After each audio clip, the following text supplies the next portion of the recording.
Welcome to the Genius Factory. Enjoy the video. You start by getting Piggy Book 1 in hand and confirming Chapter 2 exists. That saves time. Open the table of contents and find the chapter title to note the chapter's start page number.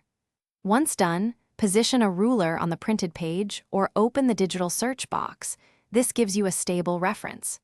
You do this because knowing the start page narrows the search range and prevents flipping through unrelated pages. It's the fastest way to begin locating every page in that chapter. You now scan sequentially from the chapter start, checking headings, page numbers, and any chapter footer that repeats. These clues confirm you're inside Chapter 2.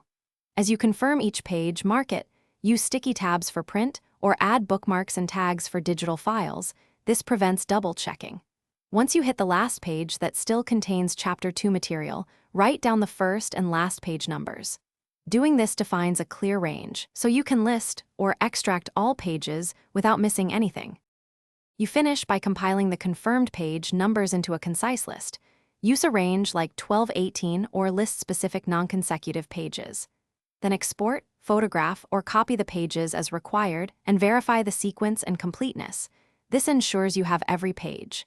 If something looks wrong, check for alternate editions, inserted pages, or scanning software misreading numbers.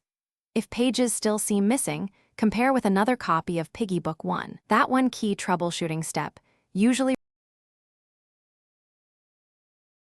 Thanks for watching. If you found this helpful, don't forget to like and subscribe.